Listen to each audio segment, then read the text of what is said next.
नमस्कार, मैं Mohan Dubey. VSRS news में आप सभी का स्वागत है। आइए नजर डालते हैं देश और दुनिया की तमाम टॉप 10 खबरों पर। टीम इंडिया ने रविवार को इंग्लैंड को तीसरे वनडे में 7 रन से हराकर फैंस को होली गिफ्ट दिया। इसी के साथ भारतीय टीम ने पुणे में खेली गई 3 वनडे की सीरीज 2-1 से जीत ली है। भारतीय टीम ने फरवरी में दौरे पर आई मेहमान टीम को 52 दिन में क्रिकेट के तीनों फॉर्मेट में शिकस्त दी है। 5 फरवरी से खेली गई 4 टेस्ट की सीरीज में 3-1 और फिर 5 T20 की सीरीज में 3-2 से हराया था। आखिरी निर्णायक वनडे में टॉस हारकर पहले बल्लेबाजी करते हुए भारतीय टीम 48.2 ओवर में 329 रन के स्कोर पर ऑल आउट हुई। जवाब में इंग्लिश टीम ने 9 विकेट गंवाकर 322 रन ही बना सकी। इंग्लैंड के लिए सैम करन से 83 बॉल पर नाबाद 95 रन की पारी खेली। डेविड मलान ने 50 बॉल पर 50 रन बनाए। सैम करन की यह वनडे में पहली 50 रही।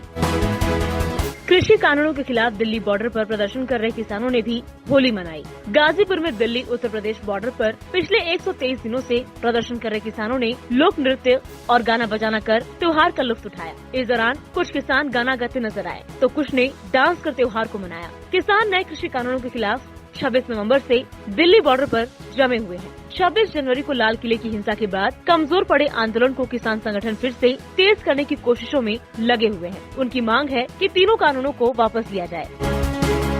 बिहार में नालंदा जिले के तिलहाड़ा में होली से एक दिन पहले बड़ा हादसा हो गया। एकमग्रस्त राय थाना क्षेत्र के ताड़पर मोहल्ले में एक तेज रफ्तार ट्रक सड़क से लगी दुकानों में घुस गया।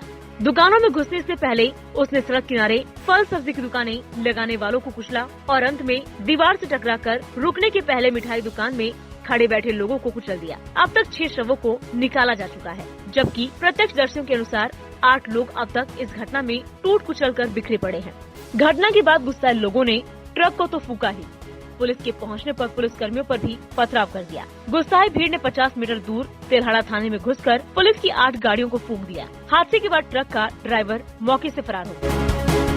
देश में होली का त्योहार मनाया जा रहा है। इस खास मौके पर राष्ट्रपति रामनाथ कोविंद, प्रधानमंत्री नरेंद्र मोदी और गृह मंत्री अमित शाह ने देशवासियों को शुभकामनाएं दी हैं। कांग्रेस पार्टी के पूर्व अध्यक्ष और नेता राहुल गांधी और बिहार के मुख्यमंत्री नीतीश कुमार ने लोगों को बधाई देने के साथ ही कोरोना को लेकर जारी गाइडलाइंस का पालन करने की भी अपील की है। राष्ट्रपति रामनाथ कोविंद ने भी देशवासियों को होली की शुभकामनाएं दी। उन्होंने ट्वीट कर कहा, होली के शुभ अवसर पर सभी देशवासियों को शुभकामनाएं। रंगों का त्योहार होली सामाजिक सौहार्द का पर्व है और लोगों के जीवन में खुशी, उत्साह व आशा का संचार करता है। मेरी कामना है कि उमंग और उल्लास का ये पर्व हमारी सांस्कृतिक विविधता में निहित राष्ट्रीय चेतना को और शक्ति प्रदान करे। उत्तर प्रदेश में मथुरा का फालैंड गांव में मनाई जाने वाली होली पौराणिक आख्यान का साक्षात प्रतिनिधित्व करती है। गांव में सोमवार सुबह होली की अनोखी परंपरा हुई। प्रहलाद की तरह 15 फीट चौड़ी धधकती आग में मोनू पंडा नाम का एक शख्स कूद गया। बहती होलिका की आग के बीच से जब पंडा दौड़ते हुए निकला तो इसे देखने वाला हर कोई अचंभित हो उठा। ये नजारा देखकर लोग भक्त प्रहलाद के जयकारे लगाने लगे। आग में कूदने के बाद मोनू को कुछ नहीं हुआ। मोनू का कहना है कि उनका परिवार सदियों से इस परंपरा को निभा रहा है। होली पर्व के मौके पर पूर्वांचल वासियों को प्रदेश सरकार ने रविवार को बड़ी सौगात दी। मुख्यमंत्री योगी और केंद्रीय नागरिक उड्डयन व शहरी विकास राज्य मंत्री हरदीप सिंह पुरी ने गोरखपुर से लखनऊ की पहली फ्लाइट को हरी झंडी दिखाई। इससे पहले मुख्यमंत्री व केंद्रीय राज्य मंत्री ने यहां गुरु गोरखनाथ एयरपोर्ट टर्मिनल भवन के विस्तार का शिलान्यास भी किया। इस अवसर पर योगी आदित्यनाथ ने कहा कि आज गोरखपुर के साथ यूपी के 5 हवाई अड्डों से प्रमुख शहरों के लिए हवाई सेवा शुरू हो रही है। 2 नई उड़ान की शुरुआत 29 मार्च से हो जाएगी। अब चप्पल पहनने वाले भी हवाई जहाज से यात्रा कर सकेंगे।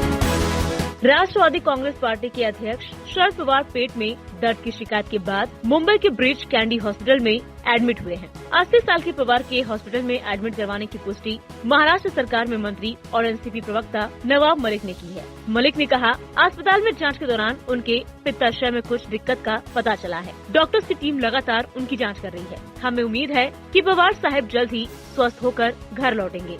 एनसीपी नेता नवाब मलिक ने बताया कि Sharad Pawar blood thinning medication पर थे, लेकिन इस समस्या के बाद अब इसे रोका जा रहा है। डॉक्टर्स के मुताबिक वे 31 मार्च तक अस्पताल में एडमिट रहेंगे। इस दौरान उनकी इंडोस्कोपी और सर्जरी की जाएगी। फिलहाल उनके सभी कार्यक्रम को अगले नोटिस तक रद्द कर दिया गया है। महाराष्ट्र के गढ़चिरौली जिले में पुलिस और नक्सली के बीच मुठभेड़ हुई। इस दौरान मुठभेड़ में 5 नक्सलियों को सुरक्षा कर्मियों ने मार गिराया। 2 महिलाएं और 3 पुरुष नक्सलियों का शव घटनास्थल से बरामद हुए हैं। गढ़चिरौली जिले के कुरखेड़ा तहसील में खोबरा मेंढा जंगल क्षेत्र में पिछले 3 दिनों से C60 दल का नक्सल विरोधी अभियान चल रहा था। बड़े पैमाने में नक्सली सामग्री बरामद किया गया। सामग्री में बंदूक, स्फोटक और रोजमर्रा की सामग्री पुलिस ने बरामद की है। आज सुबह घटनास्थल पर बड़ी संख्या में पुलिस बल घटनास्थल पर भेजा गया और सुरक्षा बढ़ाई गई। पिंपरी चिंचवड मनपा में एक नगर सेविका के बेटे ने सिर में गोली मारकर आत्महत्या कर ली। देर रात इलाज के दौरान उसकी मौत हो गई। मृतक युवक का नाम प्रसन्ना शेखर चिंचवड़े है। प्रसन्ना 21 साल के थे। मृतक प्रसन्ना की मां का नाम करुणा शेखर चिंचवड़े है और वह एक भाजपा नगर सेविका है। घायल अवस्था में स्थेर गांव के एक प्राइवेट हॉस्पिटल में इलाज के लिए भर्ती कराया गया था, जहां डॉक्टरों ने उसे मृत घोषित कर दिया।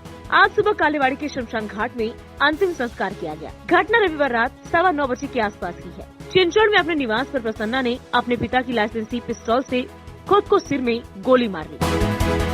शिवसेना सांसद संजय राउत द्वारा राकांपा नेता अनिल देशमुख के संयोगवश गृह मंत्री बनने संबंधी बयान दिए जाने के बाद महाराष्ट्र के उप मुख्यमंत्री अजित पवार ने रविवार को कहा कि किसी को भी गठबंधन सरकार में स्थिति को बिगाड़ना नहीं चाहिए। राकांपा नेता अजित पवार ने पुणे के बारामती शहर में कहा कि मंत्री पद का आवंटन एक गठबंधन में हर सत्ताधारी दल के प्रमुख का विशेष अधिकार होता है। जब 3 दलों की सरकार ठीक से काम कर रही है, ऐसे में किसी को स्थिति बिगाड़नी नहीं चाहिए। उन्होंने आगे कहा कि शरद पवार राकांपा के प्रमुख होने के नाते पार्टी नेताओं को कैबिनेट सीट के आवंटन सहित सभी फैसले लेते हैं। अजित पवार ने कहा कि इसी तरह का तरीका कांग्रेस और शिवसेना भी अपनाती है। उन्होंने कहा कोई भी अवांछित टिप्पणी करने की बजाय इसका सम्मान किया जाना चाहिए।